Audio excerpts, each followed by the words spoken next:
우리 이 시간에 오신 여러분들 위해 주의 큰 은혜가 넘치기를 주님의 이름으로 축원합니다.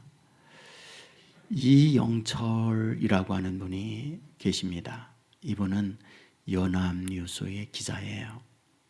주로 해외 특파원으로 활동을 하던 이분이 기자로서의 일을 내려놓고 신학을 하고 지금은 선교사예요. 웩이라고 하는 선교 단체에서 복음을 위해서 헌신하는 사역자가 됐습니다. 이분이 기독교 영향력이라고 하는 책을 내셨어요. 기독교가 시작된 이래 전지구적으로 어떤 영향력을 기독교가 발휘하거나 미쳤느냐, 이런 관점을 가지고 책을 소수를 했습니다. 이것은 사실적 근거입니다.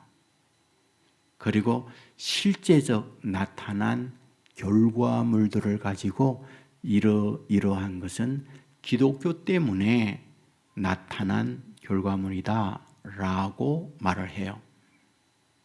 20가지로 토픽을 정해서 이런 영역, 저런 영역에 영향력이 있다라고 얘기해요.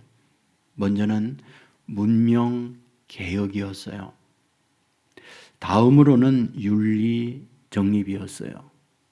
그리고 생명 존중이나 노예 해방이나 평등 사상이나 어떤 문화 창달이나 교육에 영향을 미친 것들, 굉장히 많은 기독교로 인하여 인류 사회의 구석구석에 영향을 미쳤구나라고 하는 것을 사실적 근거에 의한 증명이기 때문에 인정을 할 수밖에 없죠. 자, 그렇다면 한국 사회에 기독교가 오므로 한국 사회에는 어떤 영향력을 미쳤을까? 상당히 많아요. 그 가운데 하나는 의식의 변화다 생각이 됩니다. 한국은 유교 문화, 불교 문화의 정신세계예요. 그런데 기독교 문화가 들어오면서 불교, 유교만이 전부가 아니었구나, 또 다른 의식의 세계, 철학의 세계가 있구나 라고 눈을 뜨게 한 것, 그것이 한국 사회에 미친 기독교의 영향이다 볼 수 있어요. 문맹택치입니다. 여러분이 아시지만 우리 어른들은 초등학교 그리고 학교를 다녀본 적 없어 글을 알지 못하는 어른들이 굉장히 많았어요.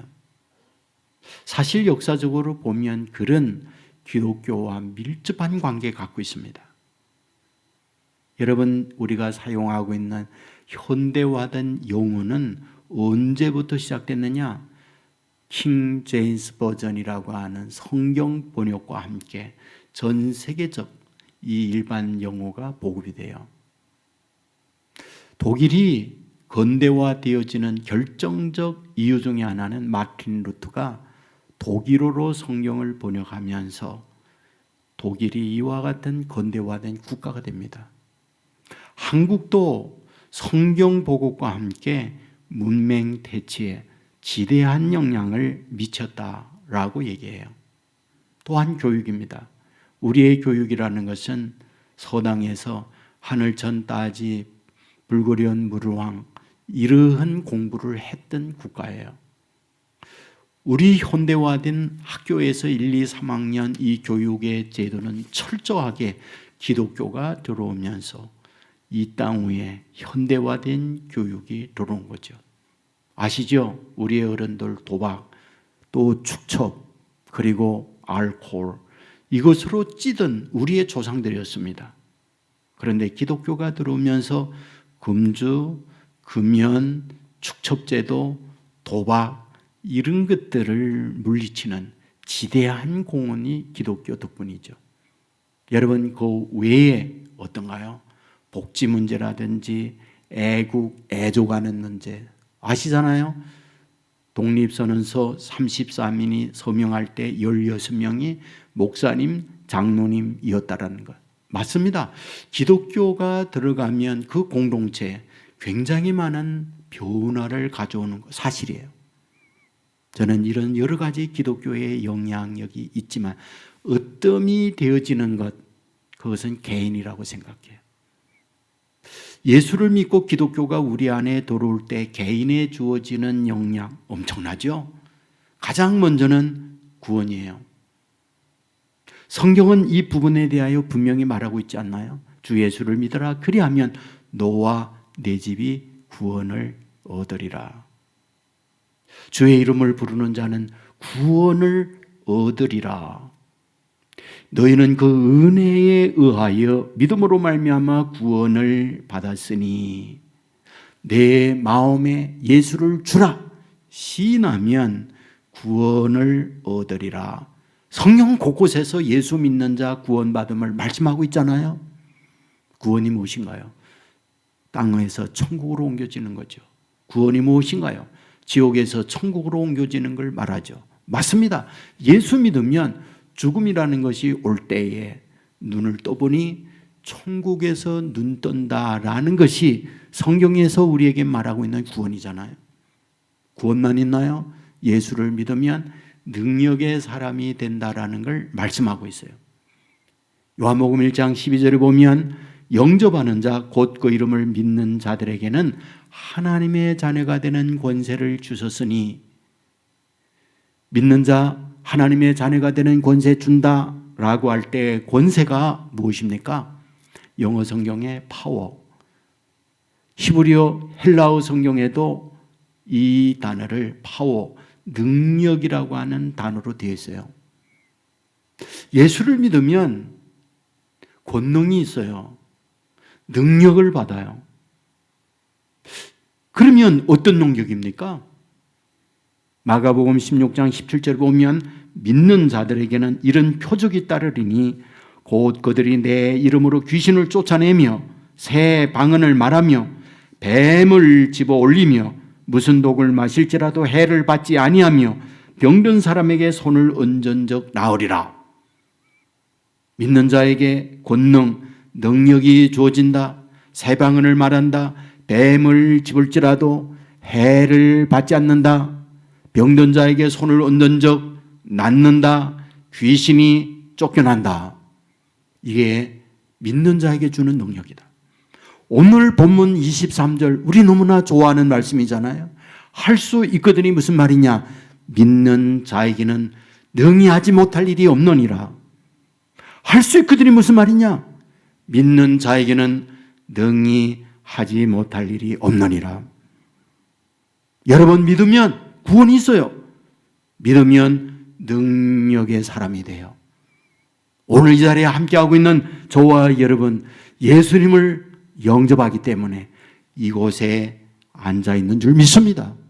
그렇다면 이 믿음을 가진 저와 여러분에게 첫째, 구원의 축복 줍니다. 둘째, 능력을 덧입혀 줍니다. 구원과 능력 받은 믿음의 사람이라는 거 믿으시기를 주의 이름으로 축원합니다. 자, 그런데 오늘 본문으로 와요. 본문 14절은 이렇게 시작합니다. 이에 그들이 제자들에게 와서 보니 라고 말해요. 여기에 말하고 있는 제자들이라고 할 때 그 제자들은 누구죠? 12명의 제자를 말씀할 수 있죠. 그러나 12명의 제자 아니에요.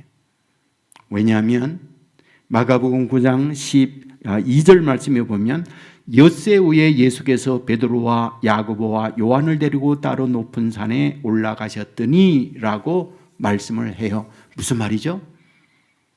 예수님께서는 수제자 베드로 그리고 친근하게 최측근으로 있는 요한과 야고보 3명의 제자를 데리고 높은 산에 올라갔다. 헬몬산이에요. 변화산이에요. 그곳에 올라가고 땅 아래 남아있던 제자들이라는 말이에요. 본문에 나오는 그 제자들이란 남아있는 9명의 제자들이라는 말이에요. 여러분, 예수님께서 제자들을 부르시면서 제자들에게 어떤 권능, 어떤 능력, 어떤 혜택을 줍니까?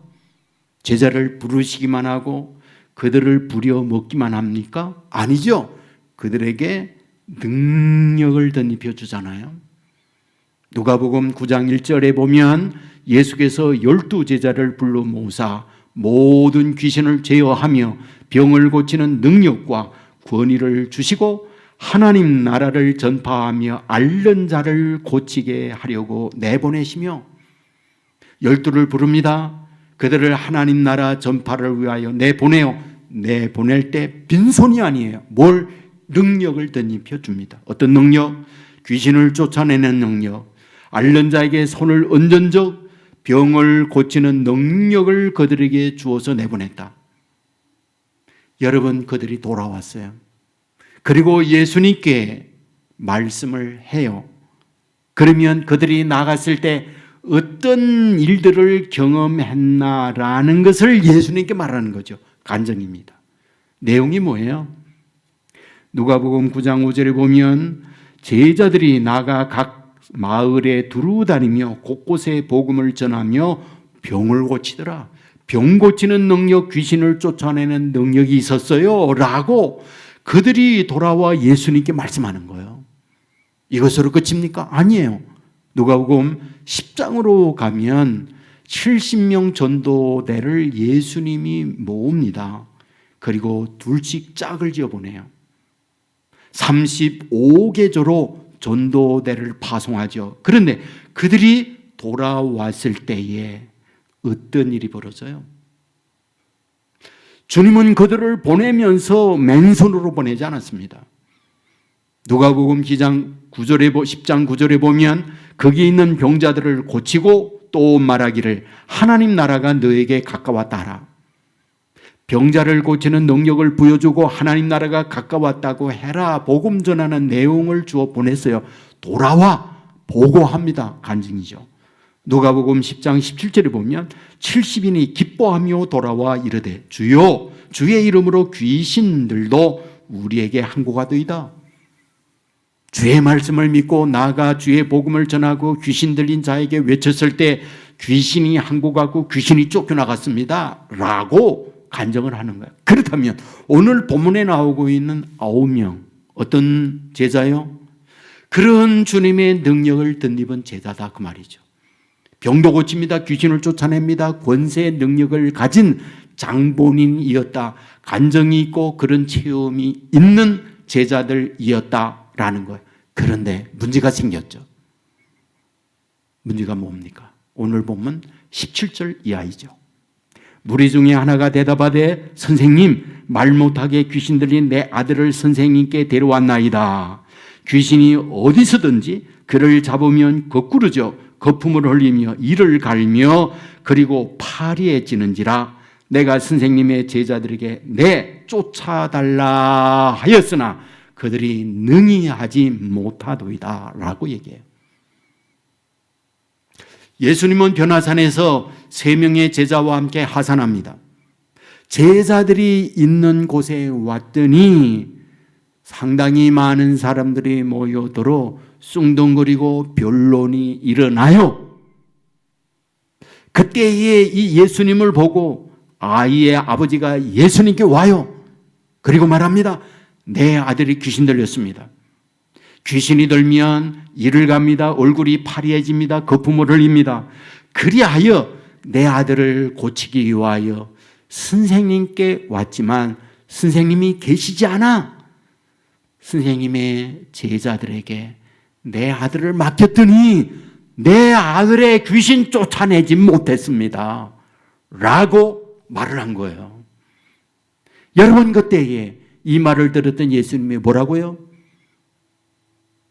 믿음이 없는 세대요. 이렇게 말해요. 믿음이 없는 세대요. 그러자 아이의 아버지가 예수님께 이렇게 말하죠. 당신이 무엇을 하실 수 있으면 내 아들을 고쳐 주십시오. 라고 얘기해요. 그때 그 유명한 말을 해요. 할 수 있거든요. 무슨 말이냐? 믿는 자에게는 능치 못할 일이 없느니라. 그리고는 아이에게서 귀신 쫓아냅니다. 일이 종료됐어요. 그리고 조용하게 예수님이 제자들과 함께 한 집에 들어가요. 그때 9명의 제자가 너무 속상하잖아요. 지난날에 귀신 쫓았는데, 지난날에 권세와 능력으로 병 치료했는데 지금은 못한 거예요. 그래서 조용하게 물었어요. 본문 28절에 보면 집에 들어가심에 제자들이 조용히 묻자오되 우리는 어찌하여 능히 그 귀신을 쫓아내지 못하였나이까. 그러자 29절에서 말하죠. 이르시되 기도 외에 다른 것으로는 이런 종류가 나갈 수가 없다. 너희들 기도 안 해서 그렇다. 이렇게 말씀을 해요. 자, 우리는 이 말씀을 보면서 이런 질문을 하나 던질 수 있죠. 그러면 기도하면 됩니까? 기도해도 안 되는 경우 많습니다. 기도해도 응답 안 되는 경우 많습니다. 성경도 이 사실을 분명히 말합니다. 마태복음 7장에 예수님이 이런 말씀해요. 너희가 나더러 주여 주여 한다고 다 천국 가는 게 아니야. 이 말을 다르게 표현하면 누구나 나에게 주여 주여 한다고 기도 응답받는 게 아니야 라는 말씀을 하고 있는 거죠. 야고보 4장 12절 이하의 말씀을 보면 너희가 얻지 못하는 것 구하지 않기 때문이다. 너희가 구하여도 얻지 못하는 이유가 있다. 정욕으로 잘못 구하기 때문이다. 기도해도 정욕으로 쓰려고 구하는 거 응답 없어 라는 말씀을 하고 있는 거죠. 이사야 59장 1절 이하에도 말해요. 주님의 손이 짧아서 구원하지 못하심도 아니요 주님의 귀가 둔하여 듣지 못하심도 아니다. 너희가 간구하여도 하나님 앞에 응답되지 못하는 이유 너희와 너희 사이 죄악이 가로 놓여 있기 때문이다 라고 분명히 말씀하잖아요. 맞습니다. 우리에게 죄악이 있어요. 정욕으로 잘못 구하면 응답 안 돼요. 주여 주여 한다고 다 주의 인도 구원을 얻는 게 아니다. 이걸 분명하게 성경은 말하고 있잖아요. 자, 그렇다면 이제 오늘 본문으로 다시 가면 본문에서 예수님이 두 가지를 말합니다. 첫째, 믿음이 없는 세대요 라고 했어요. 두 번째, 기도가 없기 때문에 귀신 쫓아나가지 않았다라고 말해요. 그러면 여기에서 믿음이라는 것과 기도라고 하는 것 어떤 상관관계가 있는 걸까요? 이 부분은 하나예요. 기도와 믿음은 하나예요. 기도는 무엇입니까? 간구예요. 기도는 무엇입니까? 간청이에요. 기도는 무엇입니까? 나의 힘이 없기에 아버지의 도움을 구합니다 라는 손내밈이에요. 기도는 의지입니다. 기도는 다르게 표현하면 내 힘, 내 능력이 없기에 주의 도움을 구하며 손내밉니다. 그를 다른 말로 믿음이라고 말하잖아요. 그러므로 믿음과 기도는 동의해요. 다만 표현이 다른 거죠. 여러분, 이 부분에 대하여 예수님께서 하신 말씀에 근거하여 본문에 등장하고 있는 귀신 들린 아이의 아버지와 그곳에 함께 있던 9명의 제자를 비교할 수 있어요. 어떻게 비교하냐고요? 먼저 아이의 아버지를 보십시오. 아이의 아버지가 예수님께 와서 한 게 있어요. 무엇을 하실 수 있거든 우리를 불쌍히 여기사 도와주소서라고 합니다. 그때 예수님께서 할 수 있거든 무슨 말이냐? 믿는 자에게는 능치 못함이 없다라고 해. 그러자 아이의 아버지가 또 이어서 예수님께 말해요. 나의 믿음 없음을 도와주소서 그럽니다. 그러면 여기에 두 차례 반복하는 단어가 있죠. 도와주소서, 도와주소서라는 거예요. 바로 이와 같이 도와달라고 하는 말은 무엇입니까? 지금까지 내 아들이 귀신 들렸을 때 여기도 가서 해보고 저기 가서도 해보고 별 수단을 다 동원했지만 아이의 귀신은 쫓겨나가지 않았습니다. 이제 할 수 있는 게 아무것도 없습니다. 주님만이 도움이요 주님만이 해결자입니다라는 고백이었다라는 거예요. 바로 이런 고백을 보고 뭐 했다? 예수님께서는 그 아이의 귀신을 쫓아내요. 그러면 여기에 9명의 제자 왜 안 된다는 겁니까? 전에 귀신 쫓아내서요. 전에 질병을 치유하는 권능을 받는 능력의 사람이었어요. 그런데 오늘 본문에서 뭐하다? 믿음이 없는 세대예요. 기도가 없는 너예요. 무슨 말이죠? 여러분, 예수님이 계시지 않습니다. 전에 예수님의 능력으로 귀신과 병자를 치유하는 능력의 사람이었어요. 그런데 지금 안 됩니다. 그런데 주님이 진단하죠. 너의 믿음이 없기 때문이야. 너의 기도가 없기 때문이야. 그렇다면 뭐다? 믿음이 뭐라고요? 기도가 뭐라고요? 나는 아무것도 아니에요. 주의 도움이 없이 나는 할 수가 없어요 라는 고백이었다면 9명의 제자, 어떤 제자? 지난날에 이런 사람이었다고요. 병도 고쳤어요. 귀신도 쫓아냈어요. 이것쯤이야 아무것도 아닙니다 라는 것이 9명의 제자의 현재 모습이라는 거예요. 너 믿음 없어? 너 기도 안 해? 진정한 하나님의 도움을 원하는 게 아니야. 과거의 경험과 실력, 능력을 지금 갖고 오늘 내가 그 일을 하려고 하고 있어. 그러므로 너에게 이런 일이 없는 거야 라는 것이 예수님의 진단이었다는 거예요. 이건 오늘 저와 여러분에게 매우 도전적 말씀이에요. 저는 여러분에게 하트프레임을 진행하면서 제 목회의 가장 큰 고민 중에 하나가 그거였습니다. 수없이 많은 설교, 수없이 많은 목회, 양육의 과정을 거쳤지만은 정말 그리스도인인가? 라는 질문을 던졌을 때에 늘 물음표가 있는 거예요. 하나님이 우리를 보면서 성숙한 그리스도인이다 라는 평가를 얻을 수 있는가? 이에 대하여 늘 의문이 생기는 거예요. 도대체 무엇이 문제인가? 이것이 저는 목회의 엄청난 고민이었습니다. 그리하여 깨닫게 되어진 것, 세계관의 변화가 없이는 안 되는구나. 그러면 어떻게 세계관을 바꿀 것이냐? 이런 고민을 하면서 하트 프레임을 만들어낸 거예요. 오늘 보면 똑같습니다. 예수님의 제자예요. 주님과 동고동락하며 주님의 말씀을 듣고 주님의 많은 사역에 혜택을 입었어요. 정작 예수님이 계시지 않을 때 지난날에 했던 그것을 근거하여 지금 하려고 했더니 안 된 거예요. 주님은 그들에게 보면 너희들 믿음 없어서 그래. 너희들 기도 안 해서 그래. 믿음과 기도 없다. 그 말이 무슨 말이라고요? 순수한 100%의 주께 의지함, 이것이 부족했다. 이 뜻이라 그 말이에요. 오늘 저와 여러분에게 주께 소원하는 게 있어요. 얼마나 너희가 순도 100%에 나는 아무것도 아닙니다. 전부 여지 없어서 손들고 주님 앞에 갑니다.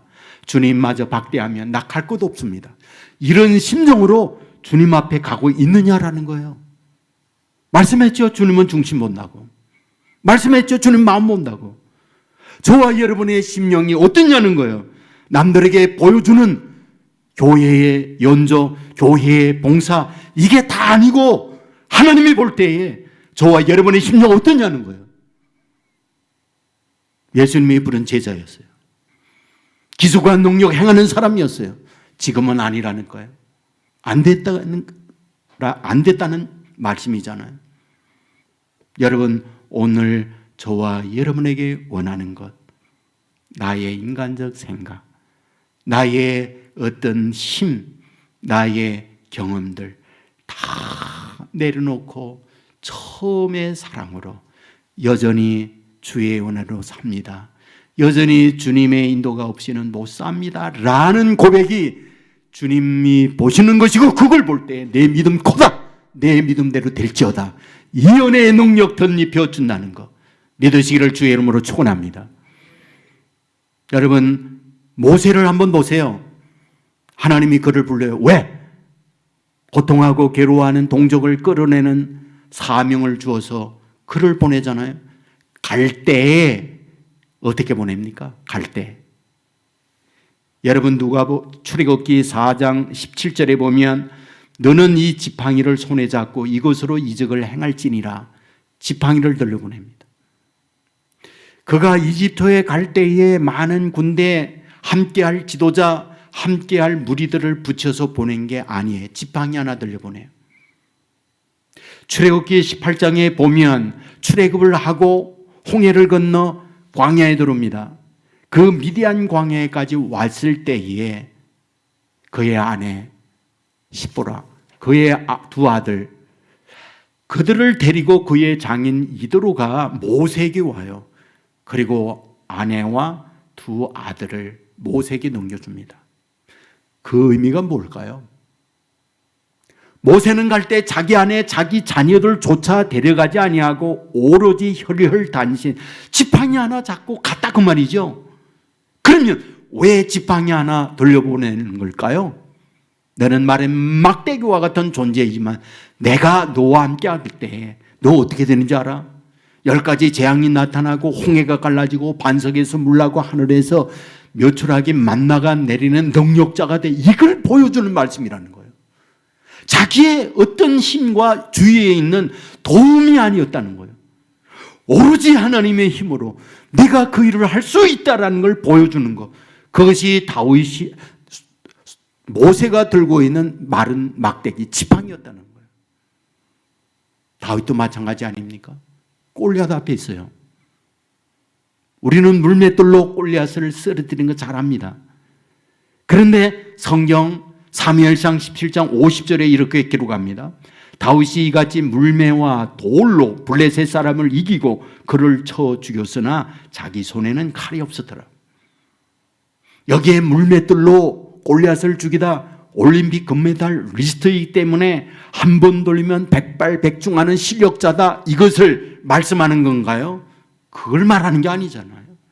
물맷돌, 그것으로 사람을 죽일 수 있는 것 아무것도 아니다.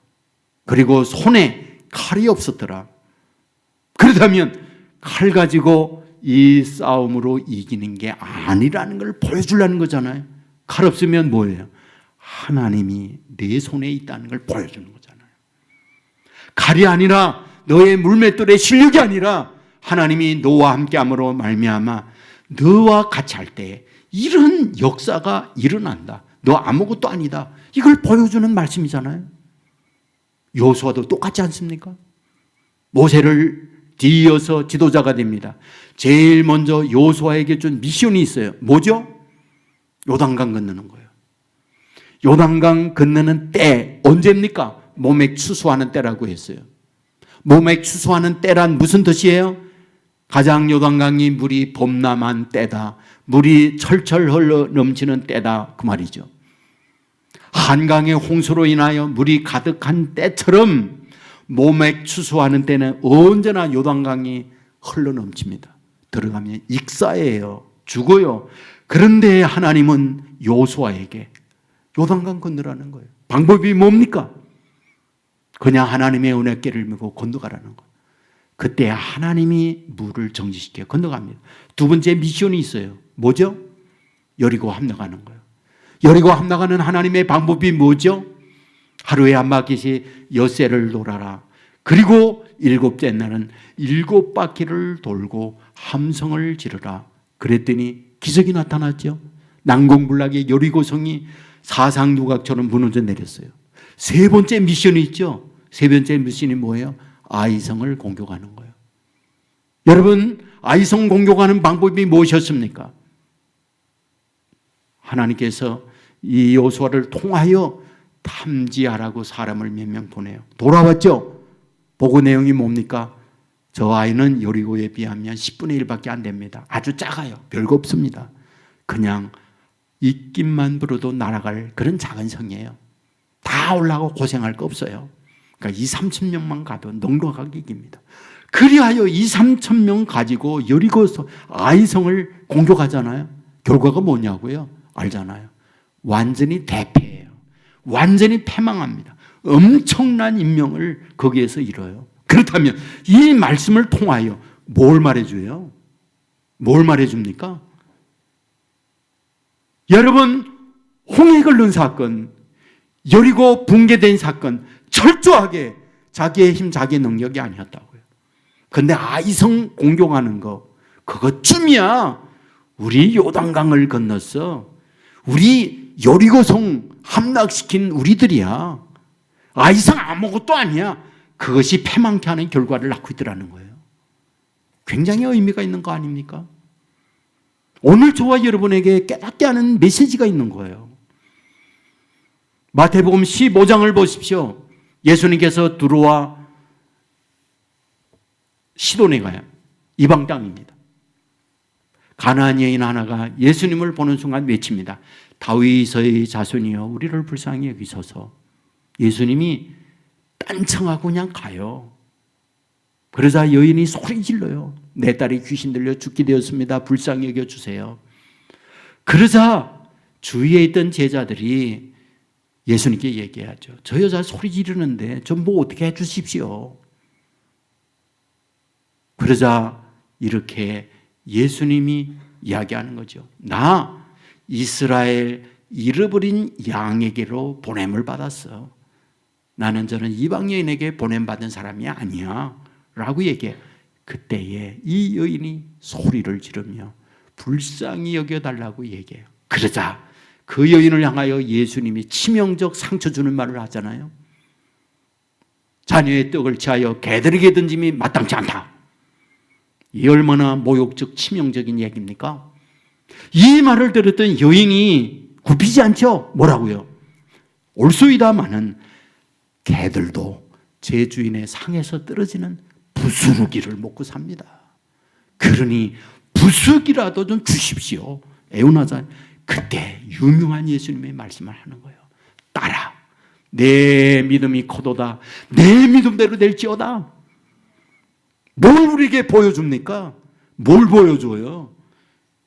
자기의 어떤 인간적 생각 다 내려놓고 온전히 순도 100%의 믿음, 순도 100%의 의지, 이것을 보고 있는 거잖아요. 그때 예수님께서 하신 말씀이 그거잖아요. 내 믿음 크다. 내 믿음대로 될지어다. 주님은 저와 여러분에게 그걸 원하는 거예요. 현재성을 원하는 거예요. 지금 저와 여러분의 상태를 바라보고 있는 거예요. 오염되지 않은 믿음이요. 순수한 오로지 주님께로만 향하는 마음이요. 아버지는 우리에게 말씀해요. 나 중심 본다고요. 겉으로 얼마 연조, 겉으로 오늘의 과거의 경력 어떠냐? 이게 아니라는 거예요. 지금 너 어떠냐는 거예요. 네 마음이 지금 주님께 어떠냐는 거예요. 주님은 그걸 봐요. 주님은 저와 여러분에게 그것을 원하고 그것을 바라보며 말씀합니다. 내 믿음이 크다. 내 믿음대로 될지어다. 저는 우리 모두가 다 이런 주의 은혜, 축복의 말씀을 듣는 저와 여러분 되기를 주의 이름으로 축원합니다. 록펠러라고 하는 사람 우리 너무 잘 압니다. 세계의 역사상 그만큼 부자인 사람 아직도 없다고 말하잖아요. 왜? 지금 세계 최고의 부자는 빌 게이츠예요. 록펠러의 재산을 현재 현금으로 환산하면 빌 게이츠의 현재 갖고 있는 자산 가치보다 3배나 더 많대요. 그러니까 어느 정도 부자인가 하는 걸 알 수 있잖아요. 그는 좋은 평가를 얻는 내용도 많습니다. 11조의 모범이었고 교회 예배를 드릴 때 언제나 앞에 가서 예배를 드리고 뭐 이런 여러 가지 교회에 좋은 간정들이 있어요. 그러나 그에게 흑역사가 있어요. 그에게 어두운 면이 있어요. 그 어두움의 역사 그를 향하여 평가하는 것은 잔혹한 독점 자본가라는 평가를 듣고 있어요. 그러니까 아주 하이에네처럼 남들이 내 회사에 도움이 되지 않는다, 라이벌이 된다 그러면 어떤 방법을 통해서 그 회사 망하게 만드는 사람, 그게 록펠러예요. 그리고 굉장히 많은 근로자들, 그들을 이용하여 자기의 부충족을 위하여 살아갔던 그런 악덕 기업주예요. 그리하여 그런 돈을 벌었어요. 돈으로 산 사람이 그였어요. 그런데 53세 때에 병이 왔어요. 의사에게 여러 차례가 진단을 하면서 병명을 알았어요. 알로피시아라고 하는 병이었어요. 알로피시아라고 하는 병은 탈모 증세와 함께 온 몸이 빠지는 병이에요. 탈모 일어나죠. 눈썹 빠지죠. 모든 모발이 다 빠집니다. 거기다가 체중 빠지죠. 의사가 끝내 최종 선을 합니다. 1년 정도 시한 봅니다. 록펠러에게는 이런 진단이 청천벽력입니다. 자신의 지금까지 살아왔던 삶의 이유, 기업을 위해 돈 벌려고 얼마나 많은 피비린내 나는 경쟁, 완전히 레드오션에서 치열한 싸움을 하며 여기까지 왔느냐고요. 그런데 이만큼 얻어놓은 이때에 이제는 1년밖에 못 산다. 그는 두려움과 분노가 밀려옵니다. 내가 인생 어떻게 살았는데, 내가 여기까지 어떻게 달려왔는데 내 인생이 여기서 끝난단 말이냐. 그는 몇 날을 뒤척거리다가 어느 날 침대에서 벌떡 일어나면서 깨달았어요. 돈이 전부가 아니구나. 돈이 전부가 아니구나. 아, 이 돈이 전부가 아니로구나. 그리고 그는 욕심과 돈에 대한 생각을 내려놓고 하나님께로 돌아와요. 그리고 하나님 앞에 손듭니다. 하나님, 나 아무것도 아닙니다.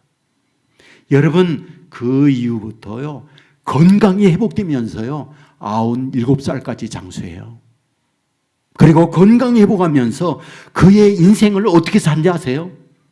그는 철저하게요, 자기의 가지고 있는 것을 나누는 삶, 사회에 환원하는 삶을 살다가 인생을 마무리해요. 저는 그분의 인생 마무리를 보면서 참 이렇구나 인생이라고 하는 게. 참 오늘 우리에게 주어져 있는 삶의 순간순간을 온전히 나는 아무것도 아니에요, 주님 앞에 맡길 수 있고 주님이 기뻐하는 믿음을 가질 수만 있다 그러면 하나님은 그런 사람과 함께 동행하고 안 될 것도 되게 하고 능력을 덧입혀 주어서 보람있고 가치 있는 인생을 살도록 만들어 주시는구나. 저는 저와 여러분이 이런 믿음 소유하기를 주의 이름으로 축원합니다. 지금까지 내가 어떻게 살아왔는지 화려합니다. 자랑스럽습니다. 내놓을 것 많습니다. 그러나 더 중요한 건 지금이에요. 지난날 9명의 제자 능력 행했어요. 귀신이 나갔다니까요. 어마어마하게 사람들이 우르르 본 거였어요. 그런데 지금은 아니에요. 왜 믿음이 없다는 거예요? 왜 기도가 없다는 거예요? 하나님께 철저한 믿음과 기도가 너에게 없어. 그래서 안 됐어. 주님은 원합니다. 우리 중심이 무엇이냐는 거, 우리의 마음이 무엇이냐는 거, 우리를 향하여 원하고 있어요. 믿음의 사람이 되라고. 그리고 얘기해요. 내 믿음 내가 봤다. 내 믿음 고도다. 내 믿음대로 될지어다. 이런 은혜와 축복이 저와 여러분 가운데 넘쳐날 수 있기를 주님의 이름으로 축원합니다. 우리 모두 자리에 서는 하겠습니다.